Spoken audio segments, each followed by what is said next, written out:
हम लोग पढ़ेंगे सैम्पल क्वेश्चन पेपर है आपका बिजनेस स्टडी का। ठीक है, क्लास 12 का 24-25 का यहाँ पे CBSE की ऑफिशियल वेबसाइट से डाउनलोड किया गया सैम्पल पेपर है। इसमें हम लोग पहले सैम्पल पेपर को देखेंगे और उसके बाद जो आपकी मार्किंग स्कीम रहती है उसके बारे में जानेंगे। ठीक है, कि किस तरह से आपको नंबर मिलते हैं या कैसे है आपको आंसर को फ्रेम करना है। ठीक है, तो चलिए शुरू करते हैं।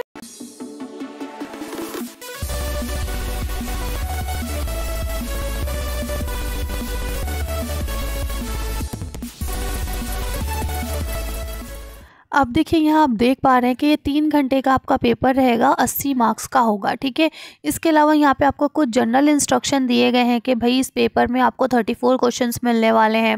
ठीक है, हर किसी के नंबर उसके सामने दिए गए हैं।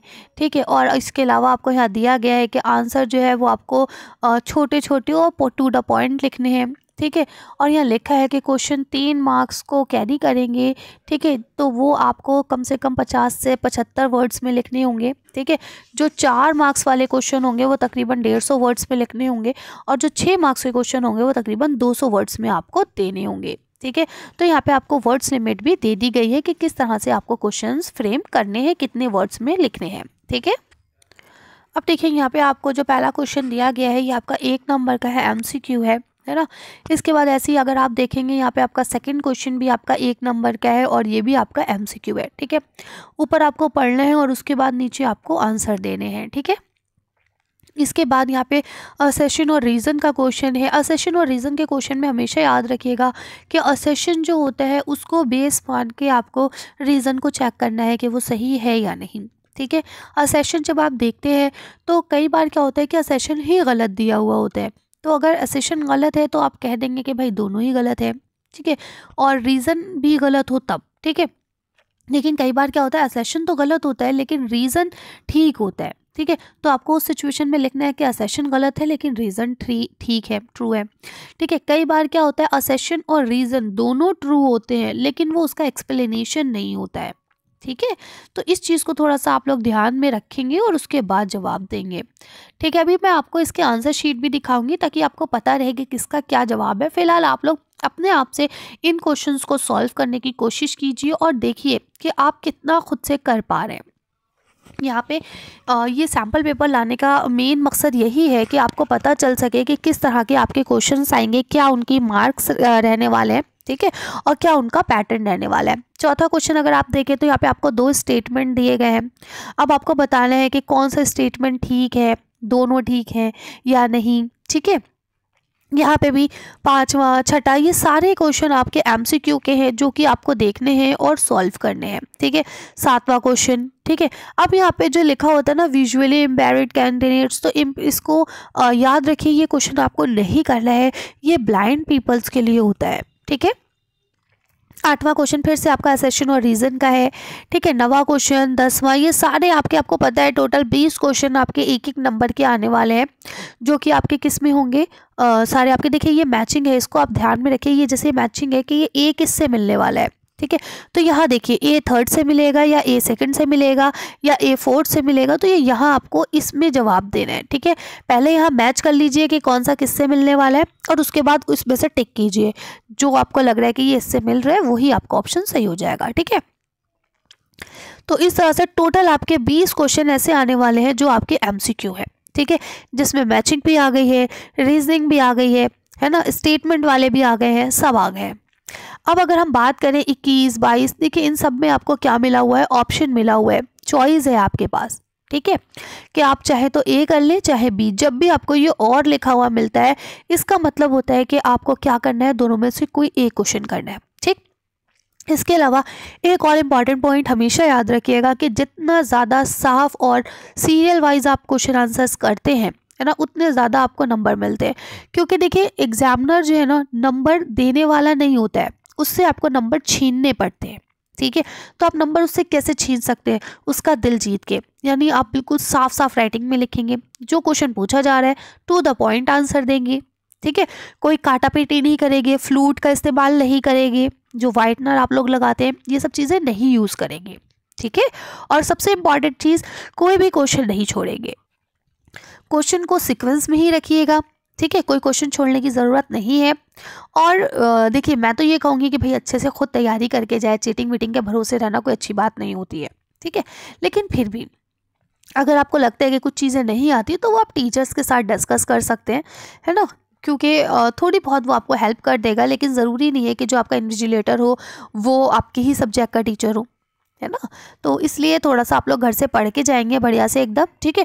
और जो क्वेश्चन पूछा जा रहा है टू द पॉइंट उसका आंसर देंगे, साफ साफ हैंड राइटिंग में लिखेंगे और पेपर के सीक्वेंस को ख़राब नहीं करेंगे, ठीक है। तो यहाँ देखिए ये आपके 2-2, 3-3 नंबर के क्वेश्चन है। अब देखिए आपको लग रहा होगा कि मैम यहाँ पे तो 4-4 नंबर 2 बार दिए गए हैं, तो क्या ये दोनों करने? नहीं, ऐसा नहीं है, इनमें से कोई भी एक करना है और दोनों ही आपके 4 नंबर के हैं, ठीक है। अब ऐसे ही आगे आ जाइए, 29वां सवाल भी 4 नंबर का है, 30वां भी, ठीक है। ये सब आपको बता दिए गए थे कि कैसे अगर आपको 4 नंबर के तो आपको कितनी लाइन में करना है। अब देखिए यहाँ अगेन आपका जो 32 सवाल है इसमें आपको इन सब के बारे में बताना है, ठीक है। तो अगर आप इन 6 पॉइंट्स के बारे में बताएंगे तो 6 नंबर मिलने वाले हैं, ठीक है। और अगर आप नीचे वाला बताते हैं तो भी आपको 6 नंबर मिलेंगे। तो दोनों एक ही हैं, इनमें से कोई एक ही आपको करना है, ठीक है। चाहे ऊपर वाले दे दिए चाहे नीचे। ऐसे सिचुएशन में हमेशा याद रखिएगा वो क्वेश्चन पकड़िए जो आप जल्दी कर सकते हैं, जो आपको बहुत अच्छे से आता है, ठीक है। अगर मान लीजिए आपको इन दोनों में से कोई नहीं आता तो कोशिश करिए इसको करने की, क्योंकि इसमें से कोई ना कोई ऐसा वर्ड होगा, कोई ना कोई ऐसा सेंटेंस होगा जिसमें आपको पता होगा कि यहाँ पे ये बात हो रही है ना। तो कुछ नंबर तो आपको मिल ही सकते हैं, ठीक। तो इस तरह से ये टोटल आपके 34 क्वेश्चंस थे, जिसमें आपको कुछ क्वेश्चंस में चॉइस मिली हुई थी, कुछ क्वेश्चंस में चॉइस नहीं थी, ठीक है। तो ये सारी चीज़ें आप लोग देख पा रहे हैं कि किस तरह से कौन से चैप्टर से कितने क्वेश्चन पूछे जा रहे हैं, तो इसको आप लोग देख लीजिए। चलिए अब हम लोग आपको मार्किंग स्कीम दिखाते हैं ताकि आपको इस बात का अंदाज़ा हो जाए कि आपको आंसर कैसे लिखने हैं। अब अगर आप देखें तो ये आपकी मार्किंग स्कीम है, ठीक है। तो अब यहाँ पे आपको जितने भी एक एक नंबर वाले हैं उन सब के यहाँ आंसर दे दिए गए हैं। अगर आपने अपने आप से आंसर टिक करे थे तो आप यहाँ से मैच कर सकते हैं कि इन 20 में से कितने जवाब आपके सही हैं, ठीक है। तो ये सारे मैं स्क्रॉल करके आपको दिखा देती हूँ। ये देखिए आपके 20 सवाल थे, जो 20 क्वेश्चंस थे उनके आंसर यहाँ आपको दिए गए कि किसका क्या आंसर सही है, ठीक है। इसके बाद 21वां सवाल जो आपको दिया गया था, देखिए इस तरह से आपको जवाब लिखना है, ठीक है। इसी तरह से ये आपको 21 में 2 दिए गए थे, दोनों में से कोई एक करना है आपको, ठीक है।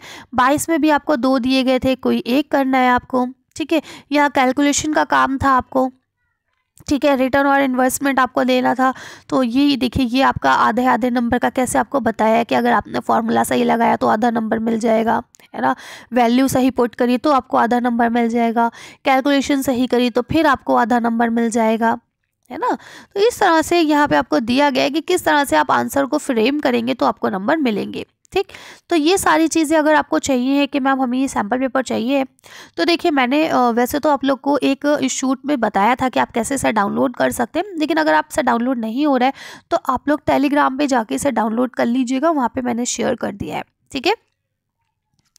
अब देखिए कुछ वर्ड्स ये देखिए जैसे आपको ना एक एक लाइन के हैं 4 और चारों का एक एक नंबर है, ठीक है। इसी तरह से यहाँ पे आपको सारे आंसर्स दिए गए हैं, आप यहाँ से देख सकते हैं कि आपको बहुत ज़्यादा लंबे चौड़े आंसर लिखने की ज़रूरत नहीं है, जो पूछा जा रहा है सिर्फ आपको वही आंसर देना है। लेकिन इस चीज़ का ध्यान रखना है कि जो आप आंसर फ्रेम करेंगे, है ना, वो अकॉर्डिंग टू क्वेश्चन हो, बिल्कुल साफ राइटिंग में हो, है ना, और पॉइंट टू पॉइंट हो। ऐसा ना हो कि भाई आपसे पूछा क्या जा रहा है और आप क्या जवाब दे रहे हैं, ठीक है। तो ये देखिए सारे मैंने यहाँ पे आपके साथ शेयर कर दिए, ठीक है। ये सारे आपके जो आपको जो भी क्वेश्चन दिए गए थे कि इसमें से 3 लिखिए, इसमें से 4 लिखिए, है ना। ये डिफरेंस था आपका सबका के फंक्शन में, स्पेशलाइजेशन में, रिस्पॉन्सिबिलिटीज़ में, है ना। ये सारी चीज़ें कॉस्ट कोऑर्डिनेटर, मैनेजर डेवलपमेंट, ये सारी चीज़ें यहाँ आपके साथ शेयर कर दी गई है, ठीक है। तो आप लोग देख सकते हैं कि कैसे आपको आंसर देना है। ये वीडियो आप लोग डाउनलोड करके अपने पास रख सकते हैं, जब भी आपका पेपर हो तो आप लोग इसे देख पाएंगे, ठीक है। तो यहाँ पे मैंने चीज़ें आपके साथ डिस्कस कर ली हैं। उम्मीद करती हूँ ये सारी चीज़ें आपको क्लियर हो गई होंगी कि पेपर कैसे आने वाला है, आंसर आपको कैसे लिखने, ठीक है। चलिए तो मिलते हैं नेक्स्ट वीडियो में नेक्स्ट क्वेश्चन पेपर के साथ। Thank you for watching.